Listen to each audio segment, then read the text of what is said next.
কিছু নতুন সমস্যায় দেখা দিয়েছে, দাওয়াত তবলিগে নতুন সমস্যা দেখা দিয়েছে।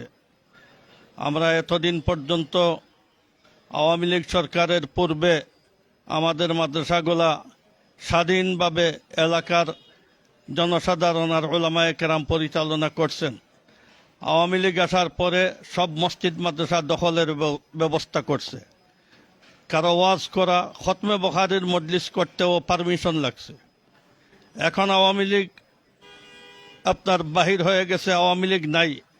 আওয়ামী লীগ দেওয়ার পরেও যদি আমাদের বিভিন্ন দলে নিজে মাদ্রাসা দখলের আর মসজিদ দখলের বিভিন্ন জায়গা থেকে খবর আসতেছে, যার কারণে আমরা আজকের সিদ্ধান্ত আমাদের যে এখন আমরা আগামী 5 তারিখ মঙ্গলবার সোহরাওয়ার্দী উদ্যানে দাওয়াত তবলিগের যারা আউটের সাথীরা এরা আবার মৌলানা সাআদ সাহেবকে আনার ব্যবস্থা করতেছে, আওয়াজ উঠাইছে। তারা প্রথম পর্ব ইজতেমা করবে এও শোনা যাইতেছে। যার কারণে আমরা দাওয়াত তবলিগের হেফাজত আর মাদ্রাসার হেফাজত, আমরা কোনো ধরনের পার্টির হস্তক্ষেপ হোক এটা আমরা চাই না। এর উপরে তাম দেশের উলামা মাশায়েখরা আগামী 5 তারিখ সোহরাওয়ার্দী উদ্যানে বড়সড় একটা আপনার সম্মিলনের আয়োজন করেছেন। আমাদের সম্মিলনের এই ব্যাপারে মূল ব্রিফিং আমাদের মৌলানা মাহফুজুল হক সাহেব পেশ করবেন।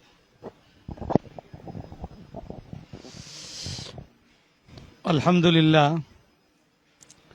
সারা বাংলাদেশের শীর্ষ ওলামা মাশায়েখের আহ্বানে দাওয়াত তবলীগের মেহনত, মাদারেসে কওমিয়ার হেফাজত এবং দ্বীনের সকল কর্মকাণ্ডেও সুষ্ঠু সুন্দরভাবে পরিচালনা অব্যাহত রাখার প্রয়োজনে তাগিদে আগামী 5ই নভেম্বর মঙ্গলবার সকাল 9টা থেকে দুপুর 1টা পর্যন্ত ঢাকার ঐতিহাসিক সোহরাওয়ার্দী ময়দানে মহাসম্মেলনের আয়োজন করা হচ্ছে। সেই সম্মেলন সুষ্ঠু সুন্দরভাবে বাস্তবায়নে প্রস্তুতি কমিটি গঠন করা হয়েছে। ইতিমধ্যেই প্রস্তুতি কমিটি কয়েকটি বৈঠক করে সম্মেলন সুষ্ঠু সুন্দরভাবে বাস্তবায়নে তারা বিভিন্ন রকমের সিদ্ধান্ত এবং পদক্ষেপ গ্রহণ করেছে। আমরা আজকেও সম্মেলন প্রস্তুতি এবং বাস্তবায়ন কমিটির মিটিং শেষে আমরা দেশের আপামর ওলামা, ছাত্র জনতা এবং দ্বীনের সাথী ভাইদের উদ্দেশ্যে বলতে চাই যে আগামী 5 তারিখের সেই মহাসম্মেলনকে আমরা অত্যন্ত শান্তিপূর্ণভাবে, অত্যন্ত সুশৃঙ্খলভাবে আমরা সাফল্যমণ্ডিত করার মাধ্যমে আগামী দিনের দাওয়াত তবলীগের কার্যক্রমকে সঠিক ধারায় সঠিকভাবে পরিচালিত করা, মাদারেসে কওমিয়া তার মূল ঐতিহ্য এবং দারুল উলুম দেওবন্দের নীতি আদর্শ রূপের অটল অবিচল থেকে পরিচালিত হওয়া এবং দ্বীনের অন্যান্য কর্মকাণ্ড ওলামায়ে কেরাম দ্বীনদারদেরকে নিয়ে স্বাধীনভাবে যেন তাদের কার্যক্রম পরিচালনা করতে পারেন, এই পরিবেশ নিশ্চিত করার লক্ষ্যে আগামী 5 তারিখের সম্মেলনে আমরা স্বতঃস্ফূর্তভাবে আমরা অংশগ্রহণ করব। আমরা চেষ্টা করব যে আমরা সকাল 9টার আগেই আমরা সোহরাওয়ার্দী ময়দানে সমবেত হব এবং আমরা অত্যন্ত শান্তিপ্রিয়ভাবে আমাদের মুরব্বিয়ানে কেরামের বক্তব্য শুনব। আমাদের মুরব্বিয়ানে কেরাম যে দিক নির্দেশনা দেবেন সেই দিক নির্দেশনা এখান থেকে গ্রহণ করে আমরা প্রত্যেকেই যার যার অঞ্চলে, যার যার জেলায়, থানায় আমরা সেই অনুযায়ী আমাদের আগামী দিনের পথ চলা আমরা নিশ্চিত করব। আমরা সকলকে আশ্বস্ত করতে চাই যে আমাদের সারা দেশের শীর্ষ ওলামায়ে কেরাম, আমাদের ইসলাম হযরত মাওলানা আব্দুল হামিদ পীর সাহেব মধুপুর, হযরত মাওলানা আব্দুর রহমান হাফিজি, হযরত মাওলানা শেখ জিয়াউদ্দিন, হযরত মাওলানা শেখ সাজিদুর রহমান, হযরত মাওলানা আব্দুল কুদ্দুস, এই জাতীয় আমাদের সকল মুরব্বিয়ানে কেরামগণ তারা ইনশাআল্লাহ আশা করছি এই মহাসম্মেলনে তারা উপস্থিত থাকবেন। আমরা সকলের স্বতঃস্ফূর্ত সহযোগিতা, আন্তরিকতা আমরা কামনা করছি এবং সকলের সহযোগিতায় আমরা আশা ব্যক্ত করছি যে ইনশাআল্লাহ 5 তারিখের সম্মেলন ইনশাআল্লাহ সফল কাম হবে।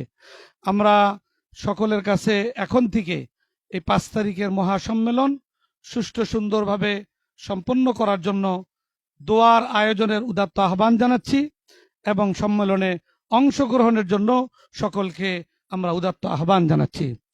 এবং আরেকটি বিষয় আমি সকলের দৃষ্টি আকর্ষণ করছি যে আমরা ইতিমধ্যেই প্রত্যক্ষ করছি যে এই 5 তারিখের মহাসম্মেলনকে কেন্দ্র করে বিভিন্ন ধরনের বিভ্রান্তি এবং অপপ্রচার আমরা সামাজিক যোগাযোগ মাধ্যমে দেখতে পাচ্ছি।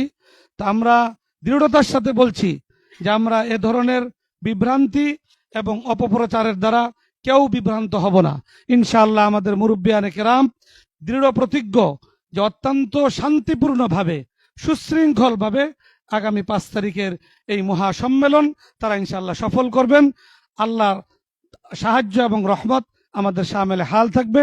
আল্লাহর রহমত এবং সাহায্য আমাদের শামেলে হাল থাকার জন্য আমরা আল্লাহর দিকেও বিশেষভাবে মনোযোগী হব।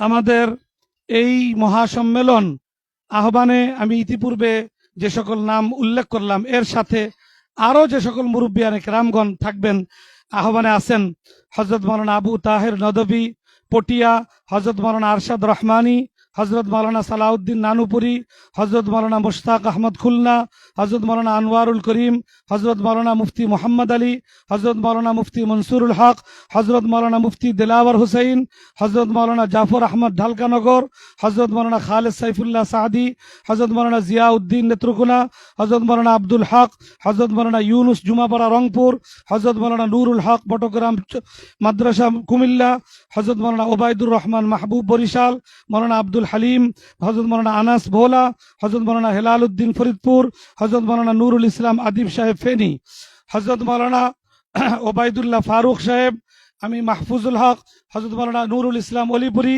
হযরত মাওলানা রশিদুর রহমান ফারুক বরনবী, হযরত মাওলানা শওকত হোসেন সরকার, হযরত মাওলানা ইসমাইল নূরপুরি, হযরত মাওলানা জুনায়েদ আল হাবিব, হযরত মাওলানা মনজুরুল ইসলাম আফিন্দি, হযরত মাওলানা আব্দুল আউয়াল, হযরত মাওলানা মিজানুর রহমান পীর সাহেব দেওনা, হযরত মাওলানা বাহাউদ্দিন জাকারিয়া, হযরত মাওলানা মহিউদ্দিন রব্বানী, হযরত মাওলানা মামুনুল হক, হযরত মাওলানা নাজমুল হাসান, হযরত মাওলানা নিয়ামতুল্লাহ ফরিদি সহ প্রমুখ শীর্ষ সকল ওলামায়ে কেরাম এই সম্মেলনের আহ্বানে আছেন এবং তারা সকলেই সেই দিন আমাদের স্টেজে উপস্থিত থেকে আমাদেরকে দিক নির্দেশনা দিবেন।